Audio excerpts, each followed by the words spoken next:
All right, hey everybody, welcome back to the channel. This is Robert Smirking Gun Reviews, and this morning, this early morning, just after 7 o'clock in the morning, it's time to start doing Jack Ryan. It's the new Amazon series starring John Krasinski and Wendell Pierce that just started. It's an 8-episode show based on the novels by Tom Clancy about Jack Ryan. And so just to get started, if you're new to the channel, I try to give some pretty brutally honest opinions about a show right after I watch it. It's almost like a reaction video. So if you're looking for deep analysis, you're probably not going to get it unless I'm really into it. Like shows like Better Call Saul. That being said, so if you just want to watch a review where somebody regurgitates your opinion back to you, this is not that channel. And the only reason I'm saying this before this, I don't normally say this before my reviews, but for this show, I felt like I needed to do it. And I'm not exactly sure why, but maybe that'll be glaringly obvious in a couple of minutes. So I'm coming down with a cold, so sorry about the nasally sound of my voice. But anyway, so this show is about John Krasinski's Jack Ryan. He's a CIA analyst. The first time I heard about Jack Ryan was back with the Hunt for Red October, which is really one of my all-time, like, that's nostalgia for me. Like, and I actually read the book. And classically, I don't believe that Jack Ryan was ever in the military. He always was just kind of an analyst. But with a modern retelling, that's fine. I don't mind them changing that to him being a soldier that's kind of had a bad experience in the war, like I don't even know if you can call it wartime, whatever, in combat. So there's something different about John Krasinski in this than other things that he's done, I feel. And he just has that kind of soulful look about him. Which was one of the things that made him so great on The Office. He's like the everyman type character. Here, I feel like he's got a lot to prove. He's got a lot of character. He's got a lot of soul to him, like I said. But first impressions are just he's something I've seen before in a lot of things. I feel like the show feels kind of like a regular procedural a little bit. They get to say fucking shit and there's violence and stuff. But with a show kind of that's got this like terrorism storyline, when you've got shows like Homeland that have like this really good arc about, where your main character has like, is, bipolar / like schizophrenic practically, it gives you more to do with the character, and this, Jack is just kind of an everyman, and there's nothing wrong with that. I'm just trying to talk about like what really grabs you, what really makes this stand out from other shows that are like this, because you've got shows like this now on every channel just about that deal with this subject. I think the first thing that pops into my head is that show with David Boreanaz. I don't even know what it's called. I just know that he's like, is it SEAL Team 6 or something like that? I don't know.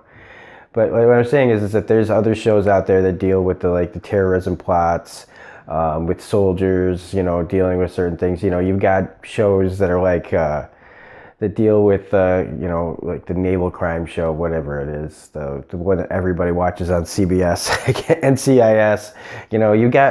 I'm not saying that this is like that, but I mean, there's tons of shows out there where people are dealing with like international crime and terrorists.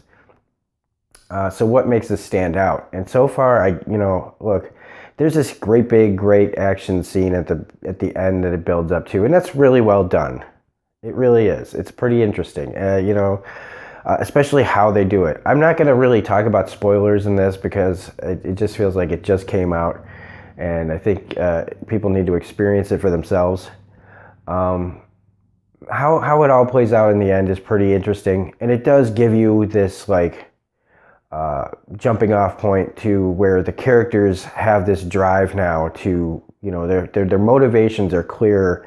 and more guided to future episodes, to what they need to do, what they want to do, like they're, like by what happens at the end of this episode. Definitely Krasinski's character is more determined now to, get answers, to stop what's going on.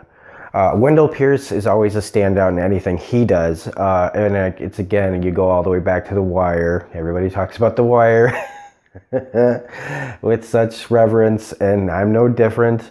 I really liked him in that, and I followed his, anything he's pretty much in, I will give at least a glance at. And I like that he's Jack Greer in this. I don't know, what is his name? John, let's just call him Greer. It's 7 o'clock in the morning, so this character's been played by Morgan Freeman and James Earl Jones. James Earl Jones is like my favorite Greer.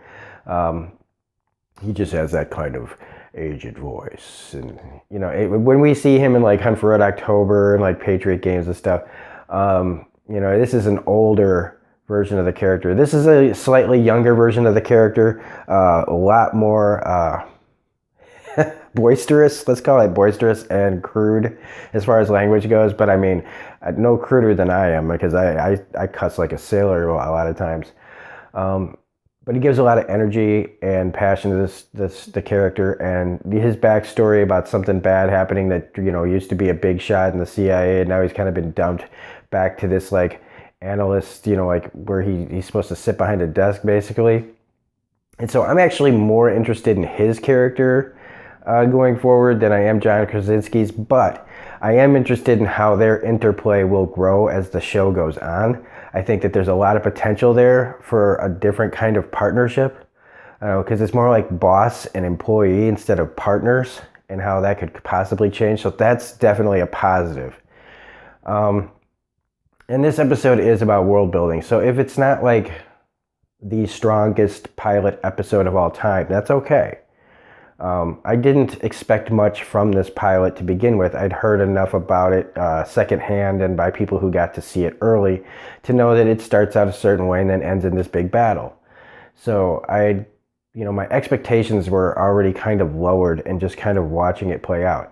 And for the most part, it just feels like stuff that I've seen before. The motivation of your villains is your standard motivation for a lot of these terrorist type shows. Something really bad happened to them, and not to downplay the tragedies of what can happen to people that cause them to do things. It's just old hat. Some people came and messed up their lives, and it's America as always. And so now they're on a mission to do 9/11 type stuff, and that's just I don't know. Since this is fictional, you'd kind of hope that they would give us something a little bit different than just the standard terrorist plot story. Maybe they will as it goes along. Maybe they will. Maybe we'll find out a little bit more. I mean, there's two brothers in this, and maybe we'll get a little bit deeper into their characters.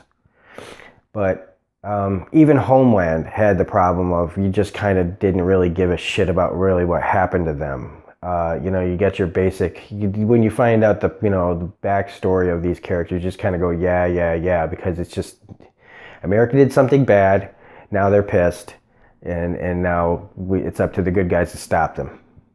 So, that's all I'm really going to say about it. I mean, like, look, John Krasinski does do something, his character does do something in this that just kind of made me go, oh man, dude. There's this girl that has a crush on him, and in the office, and